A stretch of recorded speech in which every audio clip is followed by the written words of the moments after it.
감사합니다. 요한계시록 21장입니다.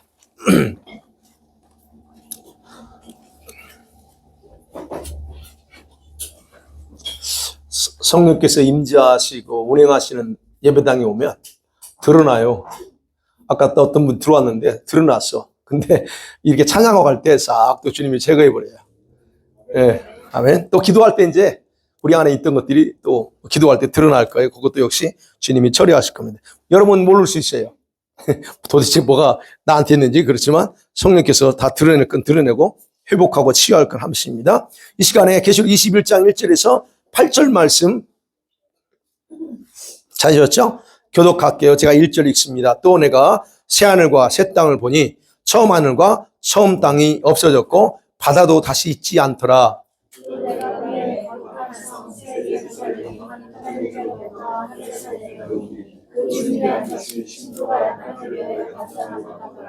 내가 들으니 보좌에서 큰 음성이 나서 이르되 보라, 하나님의 장막이 사람들과 함께 있음에 하나님이 그들과 함께 계시리니 그들은 하나님의 백성이 되고 하나님은 친히 그들과 함께 계셔서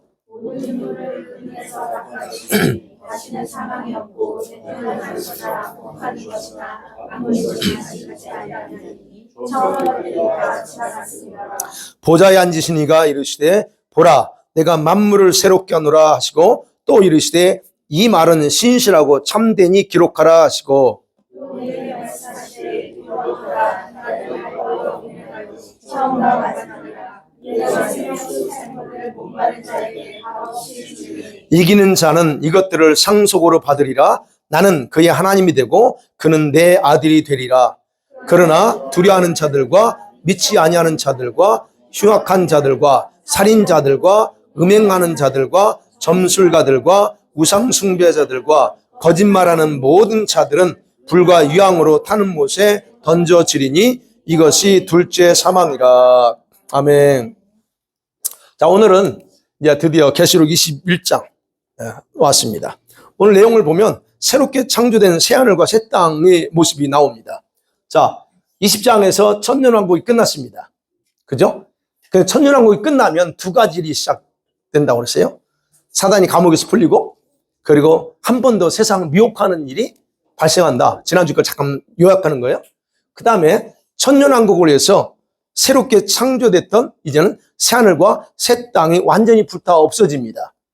다시 말씀드리면 이제 세상 창조를 통해서 계획하셨던, 이제 창세기 1장이죠. 세상 창조를 통해서 계획하셨던 모든 일들을 완성했어요. 천년왕국까지 딱 함을 통해서 모든 걸 다 끝내버렸습니다. 그러니까 더 이상 그 세상이 필요하지 않다는 얘기예요.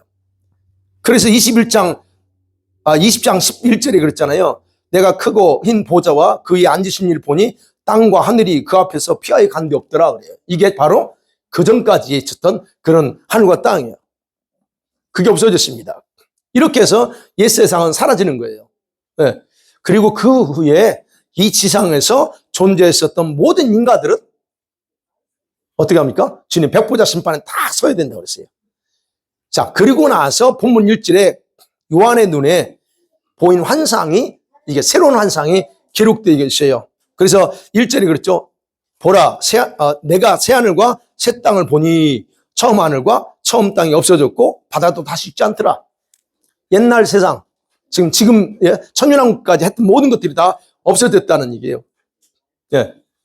여러분이 그러면서 이제 주님께서 이제 자신의 생명책에 기록된 하나님의 백성들, 그 자격을 입은 자들을 중심으로 해서 시작할 영원한 나라가 여러분 이제 시작되는데, 그 새로운 날, 그런 천국, 그 천국을 오늘 우리에게 21장에서 우리에게 보여주는 거예요. 여기서 새로운, 그렇죠? 새하늘과 새 땅이라고 할 때 여기 보면 뭐냐면 시간적인 개념이 여러분 가이논이라고 하는 단어를 써요. 근데 시간적으로 최근 것, 새로운 것을 의미하는 게 아닙니다. 질적으로 완전히 새로운 것을 얘기하는 거예요. 그러니까 새하늘과 새 땅, 이거는 심판을 통해서 완전히 구별된 하나님의 백성들만 이제는 영원한 천국에 가서 살 그곳이 지금 오늘 21장에서 소개돼 나오는 거예요. 이게 어디예요? 우리가 가야 될 진짜 천국입니다.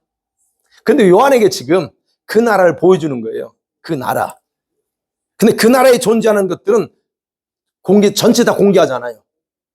다 공개하지 않고 어딜까요? 구절 이하에서 아버지의 보좌를 중심으로 그것만, 그 아버지 보좌 중심만 공개합니다. 즉, 영원한 천국. 우리가 진짜 가고 싶은 영원한 천국, 또는 여기 9절부터 나오면 12진문 있죠? 또는 진주문 천국이라고 합니다. 거기, 그것만 보여줘요. 낙원도 보여주지 않고 그 이상, 얼마나 여러분 천국이 큰데요. 근데 다른 데랑 보여주지 않습니다. 아버지가 계신 그것만 보여준다는 거예요. 그러니까 결국 저와 여러분이 새로운 행성으로 옮겨지는 게 아니에요. 우리가 새로운 행성으로 그냥 뿅 해서 날아가는 게 아니고 하나님이 새로 창조하신 완벽한 나라, 그건 이 땅이 아니에요. 이곳에 있는 게 아니에요. 그 나라로 우리가 들어가는 거다 하는 거예요. 그럼 왜 하나님은 이런 과거의 하늘과 땅과 바다를 다 불로 태웠다 그랬어요. 베드로전서에 보면 불로 다 태워버렸습니다. 왜 그랬을까요? 지금도 이 땅이 얼마나 좋습니까? 이 땅은 그대로 리노베이션 해가지고 좀 우리가 여기서 살 수도 있지 않나요? 근데 주님이 그러지 않습니다. 왜 그랬을까? 첫 번째는요, 이 땅에는 죄의 흔적이 남아있어요. 예, 천년왕국도 역시 천년왕국 때 다시 한번 리노베이션 하거든요. 그 땅 역시 아름답지만, 예, 죄악으로 가득 차요. 데미지가 크다는 거예요. 지난주에 봤던 것처럼 또다시 유혹하고 또다시 전쟁이에요. 그러니까 이 땅은 그런 데미지가 없고, 그래서 창세기 1장 31절에 하나님이 그랬잖아요. 창조하고 심히 좋았다 그랬어요. 자기가 창조한 모든 것들이 완벽했어. 그래서 하나님이 너무 기뻐서 표현합니다. 내가 진짜 내가 원하는 모습 그대로 다 됐기 때문에 굉장히 주님이 좋았다, 기뻤다 그래요. 그런데 타락을 통해서 그 아름답던 세상이 여러분 사라져 버렸잖아요. 근데 주님이 이제 이걸 더 이상 필요로 하지 않는다. 그 다음에 두 번째는 사단의 활동이 어디에 있어요? 사단이 어디서 활동했어요? 이 지구에서 활동했어요. 그래서 하나님은 그것을 모두 제거해 버립니다. 사단에 대해서 더 이상 그들이 활동했던 것 모든 것 다 하나도 남겨두고 싶지 않은 거예요. 왜냐하면 그분은 이 어마어마한 우주를 다시 창조할 수 있는 능력을 가지고 계신 분이기 때문에요. 그죠? 그리고 또 우리가 살아야 될 것은 이 땅이 아니기 때문에, 네, 우리가 가야 될 곳 있잖아요. 거기 있기 때문에 주님이 굳이 여기를 하지 않는다는 거예요. 그러니까 여러분, 하나님이 창조하셨을 때, 최초 창조하셨을 때, 이 창조의 아름다움을 파괴한 게 누구예요? 이 원수, 사단이잖아요. 네. 그러니까 하나님이 굳이 이렇게 이런 세상, 데미지 입은 세상을 다시 리노베이션 할 이유가 없는 거예요. 다시 그분만이 그럴 수 있는 그런 곳을 만드세요. 그래서 저와 여러분은 앞으로 가야 될 천국은 상상의 세계가 아니에요. 지금과 전혀 다른 물질로 만들어진 그런 세계. 물론 이 지상에 있는 흙과 다른 거예요. 그렇지만 표현하기는 성경의 표현은 거기도 역시 땅이 있다고 그래요. 하늘이 있다고 그래요. 그렇지만 여기와 다른 그런 재료라는 거예요. 그러니까 천국은 지금도 이 땅처럼 높은 빌딩이 있어요, 없어요? 있습니다. 다양한 건축물이 천국에 존재하고 여전히 그 천국은 개발 중이다. 네, 저와 여러분은 제 설교 들었기 때문에 아시죠? 그러나 아직 개발돼야 될 곳도 많아. 어디를 개발해야 돼요? 여러분, 여전히 개발 중이라고 하는 거예요. 이미 개발된 곳은 지금까지 이 지구상에 살아가면서 하나님 앞에서 살았던 모든 믿음의 사람들이 살면서 하나님 앞에 이 땅에서 살면서 했던 일들을 통해서 그분들이 살 집을 이미 그들은 건축했고, 그러면 우리가 지금 살아가고 있죠. 이 주님이 오시기 전에. 그렇다면 앞으로 개발돼야 될 건 어디예요? 우리와 같은 사람이 지금 살면서 내가 살아야 될 집을 짓고 있다는 얘기예요. 우리가 살면 아직 건축 중이지 여러분 집이 아직 완성이 안 됐어요. 죽어야 이제 죽어보면 내 집이 어느 정도니까 알겠죠? 네. 그러니까 결국 개발되어야 될 곳이 있다 하는 것은 저와 여러분 같은 성도들이 이 땅에서 아무것도 하지 않을 때 그곳은 비어. 그러니까 개발할 수 없는 곳이 돼버린다 하는 겁니다. 그러니까 여러분, 우리가 천국에 들어가려면, 들어가 살려면 막연하게 생각하면 안 돼요. 나 예수 믿으면 구원받은 게 당연히 천국까지. 도대체 천국 어디를 갈 거라고 내가 항상. 도대체 천국 어디 가려고요? 천국이 어마어마한 곳인데 당신 우리는 상식적 그냥 천국 가는 거 요만 생각한단 말이에요. 그러면 이것도 주일날도 설교 나오는데 미리 하면 안 되는데 여러분 자기가 살 집을 만들고 가야 돼요. 여기서. 그러니까 그 집은 저와 여러분이 살 집은 천사들이 지어줘요. 천국에서. 그렇지만 재료는 뭘 해야 된다고? 천국 재료는 내가 올려보내만 가능한 거예요. 그러니까 여러분 여기서 이 땅을 살면서 아무것도 하지 않고 그냥 교회만 왔다 갔다 하고 하면 여러분 천국 가면 홈리스라니까 대가리. 집 없다니까요. 홈리스. 그래서 건축 개발해야 될 때가 많아요. 천국은. 자, 두 번째 생각할 거. 이제 2절, 4절 좀 넘어가면요. 거기 보면 2절부터 보면 거룩한 성 새 예루살렘이 내려옵니다. 여러분 새롭게 창조하신 영원하고 완벽한 나라에 이제 하나님께서 사람들과 함께 사시려고 하늘에서 내려오는 모습을 봐요. 그런데 이 성이 바로 새 예루살렘이다 그래요. 2절에 있죠. 내가 보니 거룩한 성 새 예루살렘이 그래요. 지금의 예루살렘이 아니에요. 새로운 예루살렘이 옵니다. 그럼 여기서 보면 여기서도 거룩한 성 새 예루살렘이라고 할 때 여기서도 역시 새자 새로운이라고 하는 단어 1절과 똑같은 단어예요. 지상의 것과 차원이 다른 하늘의 예루살렘, 하늘에 있는 예루살렘을 얘기하는 거예요. 그러니까 여러분 거룩한 성 새 예루살렘은 우리가 이스라엘에 있는 예루살렘 이해가시죠? 성경에 나오는 예루살렘. 여러분 그 예루살렘은 지금과 같이 성전이 있는 곳을 상징으로 얘기하는 게 아니에요. 이건 상징이야. 절대 상징 아닙니다. 천국에 예루살렘이 있어요. 왜요? 22절에 그잖아요. 22절에 보면 성전 안에는 내가 성전을 보지 못하였으니 이는 주 하나님이 곧 전능하신 분이 성전이야. 그러니까 예루살렘을 성전이 있는 곳으로 상징적으로 해석하면 안 된다는 얘기예요. 과거 에덴 동산에서 어떻게 했어요? 하나님이 직접 아담과 교제를 나눴잖아요. 타락하기 전까지. 근데 이제 하나님께서 다시 자기 집인, 자기가 살고 있는 새 집인 예루살렘과 함께 어디로 이사 와요? 자기 백성들이 있는 그곳으로 이사 내려오는 거예요. 자기 집을, 그러니까 에덴 동산을 생각하시면 돼요.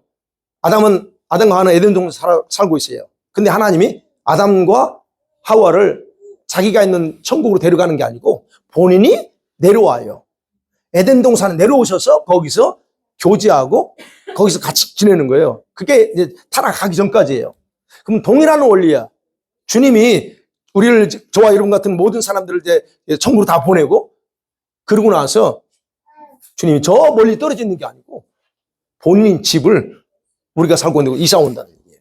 그게 이게 새 예루살렘 쭉 내려와요. 그래서 여러분 예루살렘 성은 처음부터 태초부터 하나님께서 자신의 집을 가리키는 이름으로 정하신 겁니다. 제루살렘 제루살렘이잖아요. 우리가 이거는요 그냥 나오는 이름이 아니에요. 이미 하나님이 내 집, 자기 집 이름이에요. 그래서 이스라엘에 있는 예루살렘을 건드리거나 파괴하는 자들이나 민족들을 하나님이 내버려 두지 않아요. 반드시 심판하고 보복하신 거예요. 왜? 자기 집이야 거기. 그걸 상징적으로 이 땅에 만들어 놓은 거예요. 그러니까 하나님의 집 이름이 뭐냐? 예루살렘이에요. 예루살렘. 그래서 천국 가면 여러분의 집이 여러분의 새로운 이름을 있어요. 김 목사의 이름을 지금 있는 게 아니에요. 천국 가면 제 이름이 따로 있어요. 그래서 나와 새 이름을 준다고 해요. 새 이름. 새 이름. 그러면 여러분과 제가 천국 가면 각각 집이 지금은 지상에 있으니까 우리 이름이지만 그렇다는 거예요. 그러니까 결국 하나님께서 이 예루살렘을 자기 집의 이름으로 정했어요. 그게 우리는 기억하시면 돼요. 아버지의 집 이름이 예루살렘이야. 여러분의 집 이름은 모릅니다. 아직 저도. 가면 주님이 다 알아쳐 주실 거예요. 그렇기 때문에 여러분 천국에 있는 예루살렘은 새 예루살렘이다 라고 정확하게 표현하는 거예요. 네. 그래서 이 새 예루살렘 성은 어린 양과 아버지께서 사시는 집이에요. 그러면 동시에 아셔야 될 거는 조금 더 이렇게 예수님과 관련돼서 표현하자면 신랑 대신 우리 예수님의 신혼 살림집이 바로 거기에요. 그래서 지금 이제 오늘 예루살렘 내려오죠. 그러면서 9절, 10절에서 보면 그 신부가 내려와. 근데 그 신부가 우리를 얘기하는 게 아니고 여기 그래요. 신부의 모습, 예루살렘 성의 모습을 얘기해요. 어린 양의 아내를 보이라고 하는데 뭘 보여줘? 예루살렘 성을 보여줘요. 내려오는 성. 그래서 다음 주에 가서 설교할 건데, 그러니까 그게 집이에요. 신혼집이에요. 신혼살림집. 우리 좀 표현하면. 왜요? 그 성의 모습이 신부가 남편을 위하여 단장한 것 같더라 그랬잖아요. 네. 그러니까 결국 신혼집이지. 그겁니다. 자, 그래서 이 새 예루살렘에 대해서는 9절부터 기록되어 있어요. 그래서 그건 다음 주에 봐요. 그러나 오늘 본문에서는 바로 이 성에 대해서 초점을 둬요. 다른 거 두지 않고 이 성이 아버지의 집이라는 것, 거기에 초점을 두고 이사 내려온다는 것에 초점을 두고 있다는 거예요. 그러면서 내려오시는 이유가 뭔가에 대해서 보여줘요. 요한이 그 광경을 보고 동시에 아버지의 보좌에서 들려오는 천사의 음성을 듣습니다. 3절 같이 한번 읽어볼까요? 3절 시작. 내가 들으니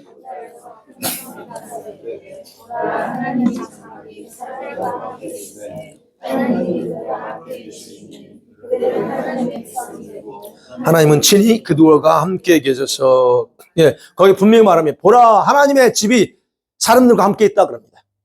하나님의 집 이사 내려왔잖아요. 그러니까 드디어 이제 하나님이 우리 사람과 함께 있다. 그리고 그 장막 이 주인이신 하나님께서 친히 그 백성들과 함께 하신다 얘기하는 거예요. 여러분 여기서 내용을 보면 왜 하나님께서 자기 집인 예루살렘을 이 백성들이 있는 곳으로 이사하셨을까 하는 거예요. 그 이유가 뭐냐는 거예요. 두 가지예요. 첫째는 하나님께서 백성들과의 간격을 두고 통치하는 게 아니라 어떻게 해요? 친히 함께 하시면서 살겠다는 얘기예요. 물론 지금은 성령을 통해서 우리 안에 계시지만 그때는 우리가 완전히 이제 완전한 부활체가 돼서 그때는 이제는 각자 개천이잖아요. 그러니까 굳이 우리 안에 들어 안 계셔도 돼. 그분이 계시는 곳에 바로 그분의 나라니까. 그래서 같이 살려고 오는 거예요. 그러니까 하나님의 마음이 뭐냐를 알 수 있어요. 하나님 뭐예요? 하나님은 자신의 입지에서 내려와서 자기 백성들과 자기 백성으로 선택하고 창조한 그 사람들과 함께 살고 싶다는 얘기예요.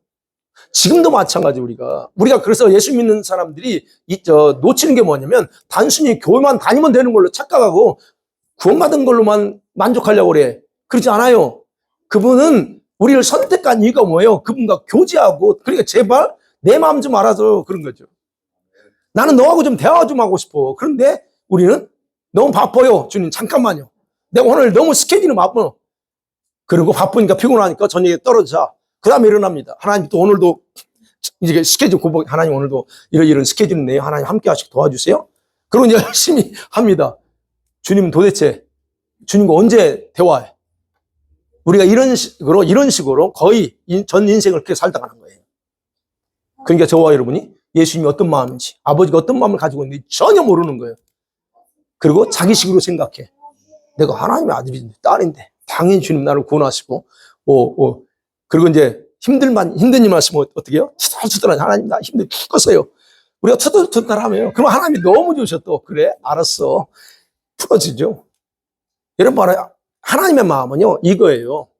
그러니까 하나님이 지금 친히 내려오는 거예요. 내가 그냥 혼자 있지 않고 창조의 목적이 그거니까 내가 너희들과 함께 좀 같이 살고 싶고 하는 거예요. 그러니까 여러분, 이제 여러분 삶 가운데서 자꾸 예수님께서 묻고도 하세요. 예수님, 나 오늘 때요. 내가 오늘 저 버나이 마운틴 좀 돌고 했는데 어땠어요? 여러분 기도 안 했죠? 간사님들. 너무 좋았어. 그것만 했지. 이따 기도해요. 우리가 주님과의 관계가 그런 관계로 가야 돼요. 아멘 안 하시네. 제가 옛날에는요, 부흥사 기질이 많았어요. 그래서 그냥 막 지르고 있거든요. 근데 지금은 제가 얌전하려고 안 하는데, 가끔 그래서 내가 붕사기질 좀 해볼까? 이런 생각도 해요.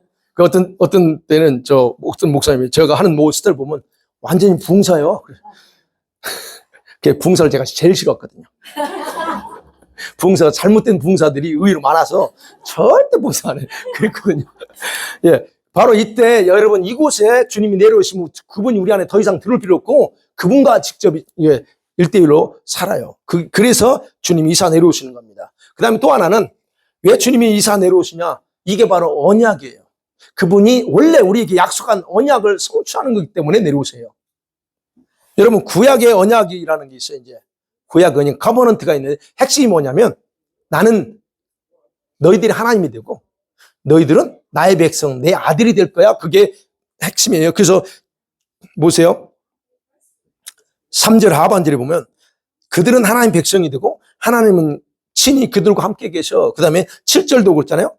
나는 그들의 하나님이 되고 그는 내 아들이 돼. 이게 바로 언약의 약속이에요. 그러니까 주님이 우리를 창조하시고 예수님까지 보내서 죽이시고 우리를 구원하신 이유는 다른 게 없어요. 너는 내 백성으로 삼고 내가 너의 하나님이 되려요. 이게 유일한 거예요. 이게 약속이에요. 그러니까 지금 그거를 이루기 위해서 완전히 이루기 위해서 하는 거예요. 그래서 하나님이 이 법을 말씀을 주셨죠. 그러니까 결국 우리가 하나님의 백성이 됐다고 하는 것은 그분의 말씀과 법을 따라 살아야 될 책임이 있다는 의미예요. 근데 중요한 건 우리 인간은 역사적으로 이 부분에 실패해. 계속 실패하고 우리도 실패하고 이스라엘 백성도 실패하고. 근데 우리는 그래도 좀 이제 그걸 아니까 조금씩 몸부림치면서 가려고 합니다. 그러니까 이렇게 성공한 적이 없어요. 오직 유일하게 한 분만 성공했어요. 누구예요? 예수님만 성공해요. 그래서 예수님이 사역에서 요한복음 보면 자기 생각대로 안 해요. 예수님이 전한 건 다 누가 전하라고 하신 걸 전한 거예요.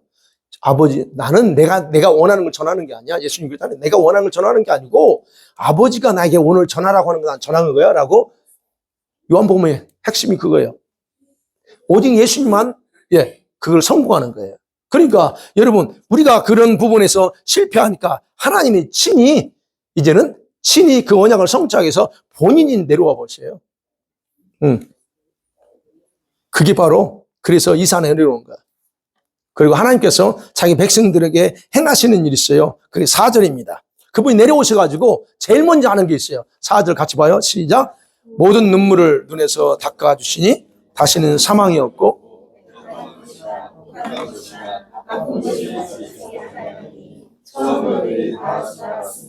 아멘. 하나님께서 아버지께서 우리 애가 사는 곳에서 이사 오셔서 제일 먼저 하는 게 고생했어. 그동안에 이 땅에 살면서 그냥 얼마나 많은 그렇죠? 눈물, 수고, 헌신, 얼마나 아픔도 있고 별의별 것 있었잖아요. 이 모든 것에 대해서 주님이 보상하신 애가 고생했다.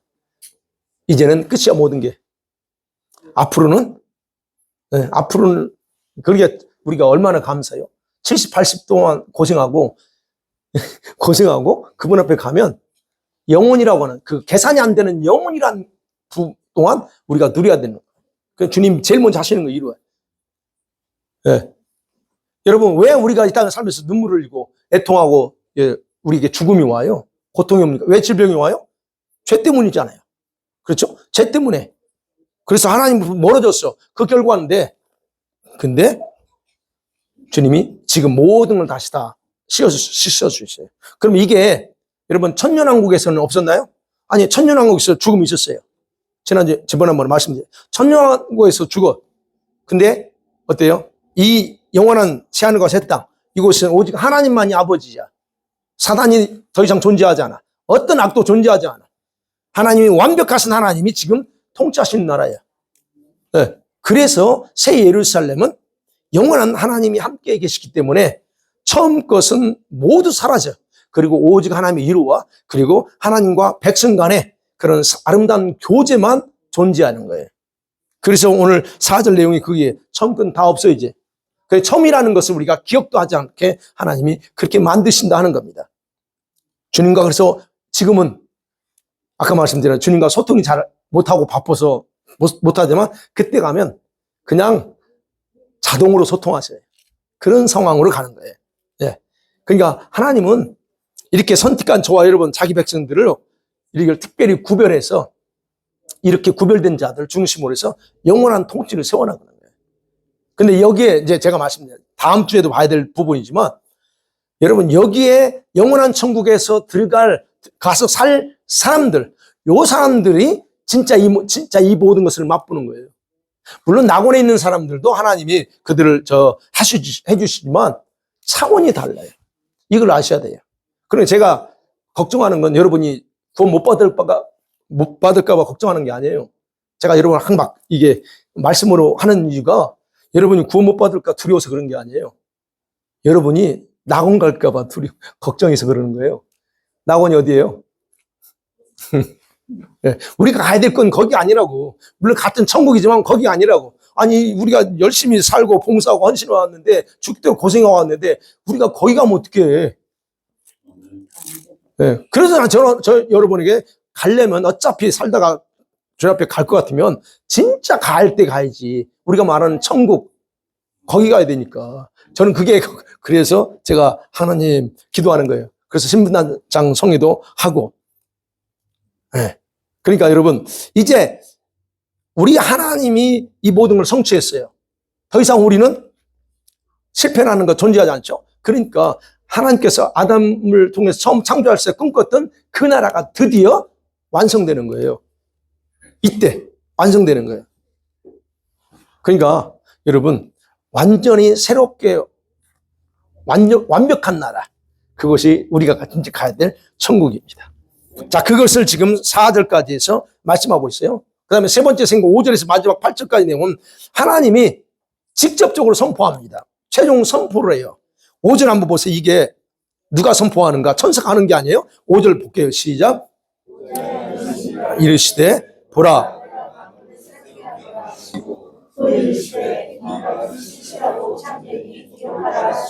지금 5절부터는 지금 누가 말씀하시면 하나님이 친히 얘기해요. 보좌에 계신 그 아버지께서 직접 말씀하시는 거예요. 네. 요한이 그 음성을 들어요. 그러면서 말하죠. 이건 결국 5절부터는 뭐냐면 천국을 새롭게 하신다는 거예요. 그 속에 존재하는 모든 것들은 바로 그 백성들을 위해서 새롭게 한다는 거예요. 즉, 앞에서 봤던 그 하나님의 백성들, 그들을 위해서 새롭게 하신대요. 예. 그러면서 이 사실을 강조하기 위해서 하나님이 직접 요한에게 명령하죠. 이 말은 진실하니까 기록해. 그럽니다. 네. 요한에게 명령하는, 이건 단호한 명령이 기록해라. 여러분, 하나님 자신의 입에서 선언된 말씀, 모든 말씀들은 신실한 거, 진실하다는 거예요. 그러니까 기록으로 남겨둬야 돼, 이겁니다. 그럼 오늘날 우리가 이 말씀 볼 때, 하나님이 거짓말쟁이가 아니네. 진짜 그분은 살아계시고, 그리고 우리에게 약속을 그대로 지키시는 분이라는 것을 이 말씀 한 구절에서 다 찾을 수 있어요. 바로 그래서 신실하니까 기록하라고 본인 스스로 명령하시는 거예요. 그러면서 말하죠. 다 이뤘다. 6절. 또 내게 말씀인데, 요한아, 내가 다 이뤘다. 말하는 거예요. 다 이뤘어요. 여기서 헬라어, 여러분, 다 이뤘다는 말은 개구난이라는 단어인데 이 복수동사예요. 근데 이거는 문자적으로 표현하면 이 모든 것들을 다 끝냈다는 의미예요. 그러니까 그동안에 지금 우리가 알지 못한 하나님의 계획들이 있잖아요. 목적들. 이게 우리는 정확하게 다 모르지만 하나가 아니라는 거예요. 그것을 완전히 다 끝냈대요. 처음 아담과 하와를 창조하면서 생각했던 모든 것들이 다 완전히 성취됐다 하는 거예요. 그러면서 하나님은 자신의 이름의 속성, 내가 누구냐 하는 것에 대해서 6절에서 말해요. 난 다 이뤘다면서 나는 알파와 오메가야. 자신에 대해서 말합니다. 나는 알파와 오메가, 처음과 마지막이야. 예, 여러분 이 표현이 많이 들었죠? 많이 나오죠? 여러분 이거는 아버지한테만 쓰는 단어고 예수님께만 쓰는 단어예요. 여러분 삼일체 하나님이잖아요. 성령 하나님도 하나님이잖아요. 근데 성령께는 안 써요. 오직 아버지과 예수님께만 쓰는 표현이 나는 알파와 오메가요. 처음과 나중이라는 말이에요. 예. 그러면 이게 무슨 말이냐? 예수님이 어떤 분이냐? 하나님이 어떤 분이냐? 정체성을 그대로 얘기해 주는 거예요. 하나님 어떤 분이냐? 이 두 가지 친구는 하나가 아니에요. 분리돼야 돼요. 그러면 알파와 오메가라고 하는 단어 뜻이 뭐냐? 이런 하나님의 창조, 창조 사역과 관련돼서 하나님의 전능하심, 올마이리 파워에 대한 하나님 가지고 있는 그걸 얘기하는 거예요. 그러면 하나님이 창조했잖아요. 아무것도 없는 공간 개념이, 그래서 알파 오메가라는 것은 공간 개념을 통해서 눈에 보이는 세계, 지금 우리 눈에 보이는 모든 세계를 창조하셨다는 거. 그리고 그 만물들을 끝내실 분을 의미하는 칭호가 바로 이 알파 오메가예요. 처음과 끝이라고 하는 단어도 비슷하지만 그 알파 오메가. 그러니까 주님이 여러분 이 세상을 한 번에 창조하시면 동시에 한 번에 없앨 수도 있다는 거예요. 그게 그분이 전능하심이에요. 그 다음에 처음과 마지막을 했죠. 처음과 마지막. 이 말은 시간 개념과 관련되어 있습니다. 우리 이 땅의 시간이 어떻게 생겼어요? 하나님이 빛이 있으라 하는 순간 시간이 생겼어요. 그게 처음이에요. 그래서 시간 개념으로서 그분은 처음과 마지막에 영원히 계신다는 거예요. 시간의 처음과 시간의 끝이. 여러분 시간의 끝을 어떻게 계산할 수 있어요? 아무도 못해. 그런데 그분이 그 안에 계셔요. 그래서 영원히 계신 분이라는 거예요. 그 시간을 창조했죠? 그러면 시간으로 끝낼 수 있다는 거예요. 그럼 뭐예요? 그게 이 지구가 끝낼 수 있는 건 오직 주님밖에 없다는 거예요.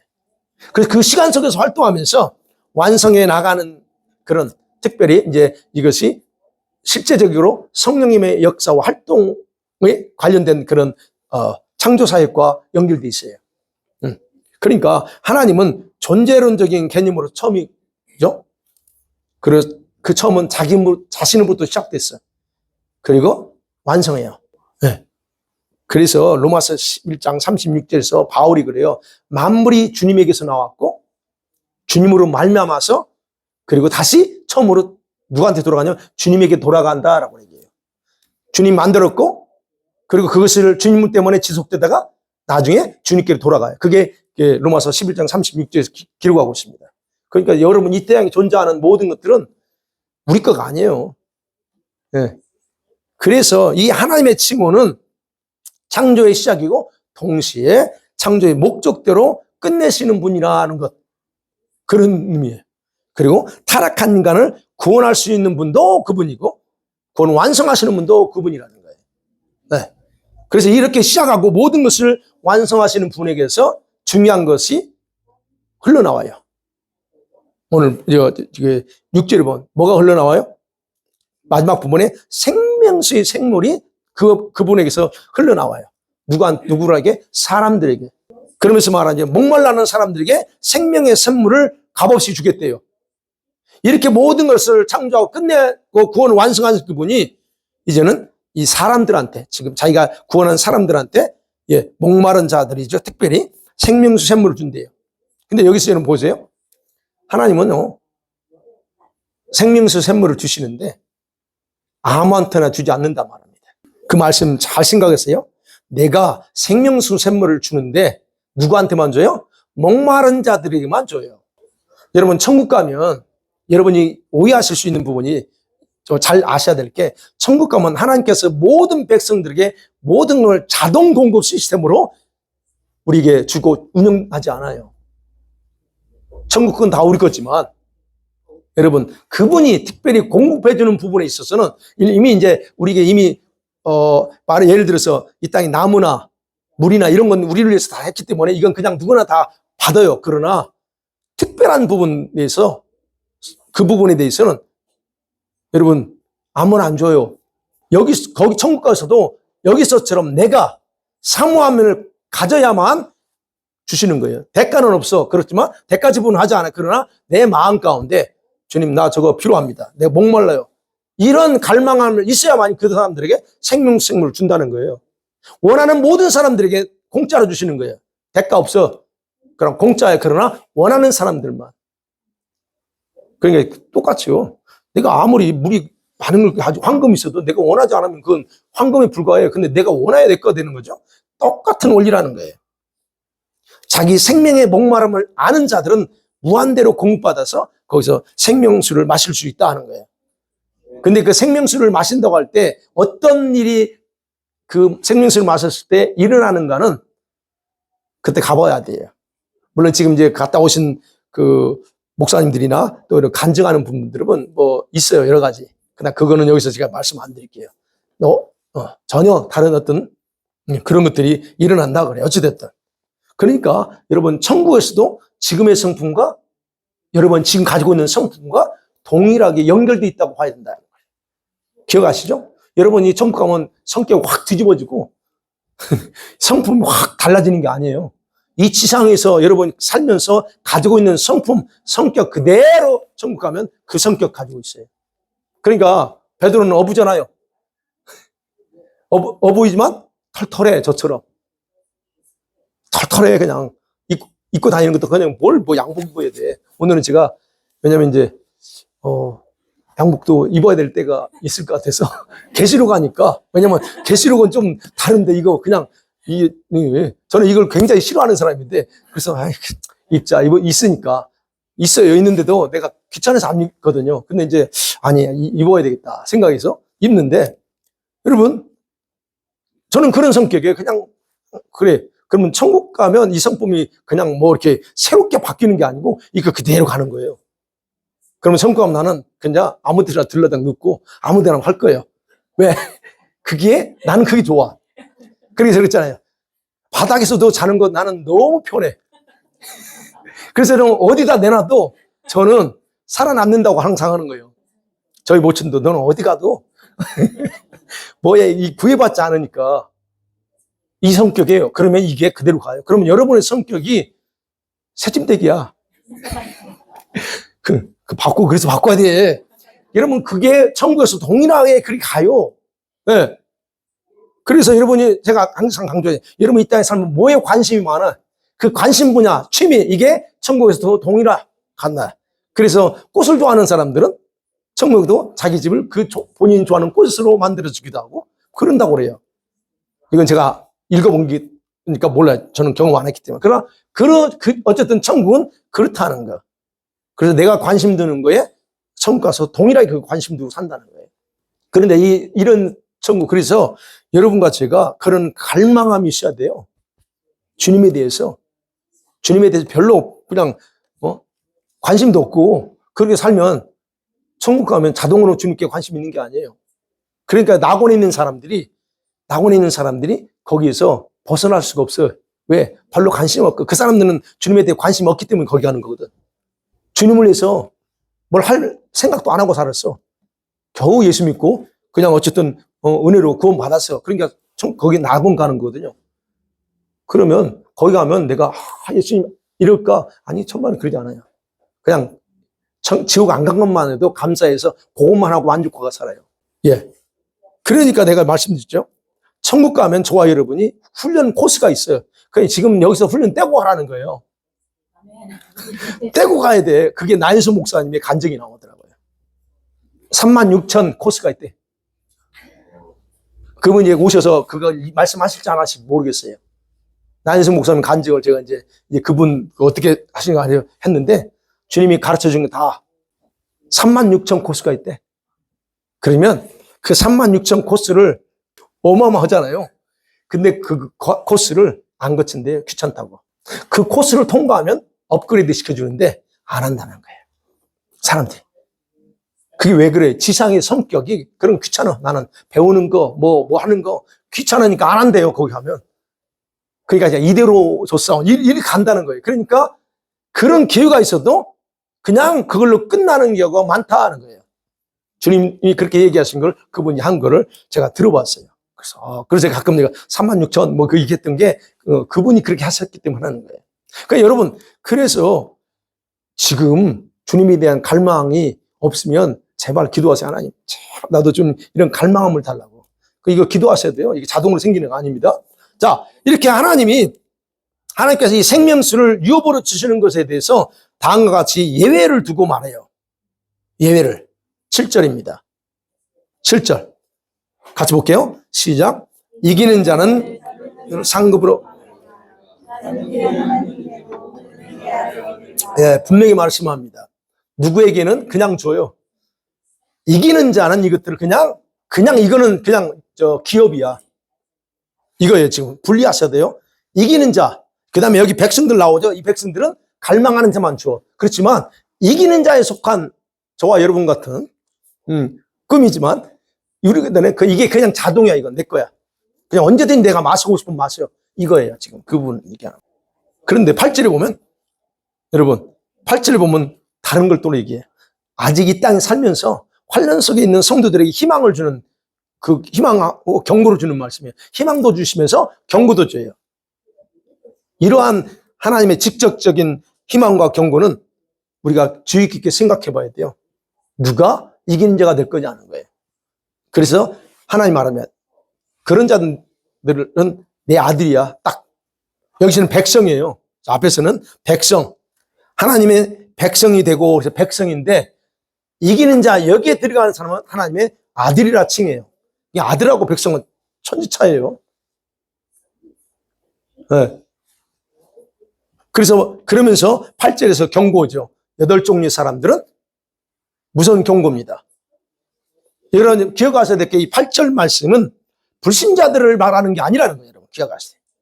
불신자를 말하는 게 아니고 오늘날 식으로 교회 다닌다면서 예수 믿는다고 하는 사람들이 이런 자들이 있다는 얘기예요. 이런 사람들이 해당되는 거예요. 첫 번째 두려워하는 자들입니다. 그죠?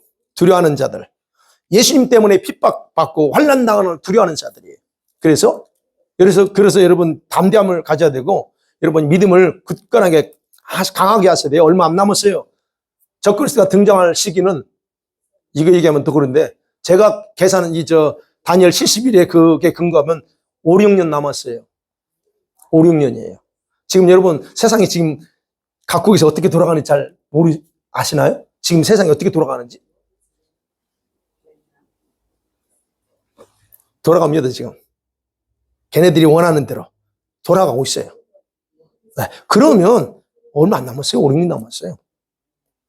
그렇기 때문에 여러분이 기억해야 될 거는 우리 각자가 자기 믿음 강하게 만들지 않고 그냥 예전처럼 하면 그게 자유입니다. 그러나 우리가 좀 위험해요. 그러니까 이런 때 두려워한다는 것은 이런 환난과 박해가 있을 때 자신의 안전 때문에 주님의 고난에 동참하지 않는 것. 이런 행위를 하나님 기뻐하지 않아요. 그래서 이런 부분들을 조심해야 된다. 그 다음에 두 번째는 믿지 아니하는 자들이에요. 믿지 아니하는 자. 입으로는 시인하는데 행위로는 하나님을 부인하는 사람들이 있어요. 여러분 입으로는 예수 믿는다고 말하는데 삶을 통해서는 예수님 부인하는 삶을 사는, 즉 예수님과 상관없이 사는 거예요. 그게 바로 그 얘기하는 거예요. 믿지 않는 겁니다. 그거. 그 다음에 세 번째 흉악한 자들이라고 그랬어요. 헬라어의 뜻을 보면 우상숭배와 관련된 단어입니다. 이건 우상숭배. 도덕적으로 여러분 타락해서 더럽게 되거나 또는 황제숭배와 같은 우상을 숭배해서 부정하게 된 자들을 말하는 거예요. 그러니까 이런 사람들은 절대 못 들어옵니다. 그러니까 저와 여러분 기억하셔야 될 거는 지금 우리 살면서 각자 개인에게 가지고 있는 다른 우상도 있겠지만 이런 것들을 우리는 다 하나 철저하게 주님이 다 이렇게 드러내게 하고 그래서 회개시키는 거잖아요, 우리가. 그래서 계속적으로 이 부분을 해야 돼요. 우리 안에 있는 주님보다 더 소중하게 여기고 있는 그런 거 다 우상이야. 그런 걸 하나하나 다 버려야 돼요. 그러나 여기서 말하는 것은 우상숭배와 관련된, 그게 이제 이 적그리스도가 등장할 때쯤 가면 해당되는 거죠. 그 다음에 살인자들이라고 표현했어요. 살인자들. 여러분, 살인자들은 다른 게 아니에요. 적그리스도가 등장해서 환난 때 짐승의 뜻대로 하나님을 대적하고 주님께 충성하는 신실한 성도들을 박해하고 그리고 그들을 넘겨주거나 그럴 수 있죠. 그런 자들이에요. 그게 바로 살인자들이에요. 영혼을 팔았잖아요. 그러니까 여러분 원수는 집안에 있어요. 원수는 우리 성도 안에 그룹에 있어요. 예수 안 믿는 사람들은 그거야 그 원수라고 말하지 않아요. 그 원수가 우리 안에 있다. 그래서 예수님 경고하고 있잖아요. 그러니까 기도해야 된다고 해요. 우리 자녀들이 잘 이렇게 되도록 우리 남편과 아내가 하나가 되도록 기도해야 되는 이유가 바로 거기 있다. 그 다음에 여섯 번째 술객들이라고 그랬죠. 점술가들 표현되어 있습니다. 이건 마술, 점 이런 게 빠진 사람들. 이런 사람 다 우상을 만드는 자들이고 그래서 여러분은 점치고 마술하고 여기서는 타로 같은 거 여러분 절대 그거 위험합니다. 그런 건 영계 실제예요. 귀신들을 자기 몸 안에 들여오는 거예요. 이거 굉장히, 하지 마세요. 그 다음에 일곱 번째. 우상숭배자들이라고 딱 나옵니다. 여기서 우상숭배자들은 유일하신 하나님을 버리고 대신에 거짓 신들을 숭배하거나 짐승을 숭배하는 자들을 바로 여기서는 우상숭배자라고 해요. 그러니까 결국 우리가 나중에 갈 건 이게 다 적그리스도와 연결되어 있어요. 이런 부분들은. 네. 그 다음에 마지막 부분이요. 거짓말하는 모든 자들 그랬습니다. 거짓말하는 자들. 여러분 이 말 들으면 다 걸리죠. 거짓말 안 하고 사는 게 그렇게 살아야 되는데 어떻게 거짓말 안 해? 거짓말 안 하고 살아야 되죠? 맞죠? 정직해야 돼요. 그런데 여기서 말하는 지금 우리가 이렇게 살면서 이렇게 좀 이렇게 경외했다는 이렇게 이런 걸 의미하지는 않아요.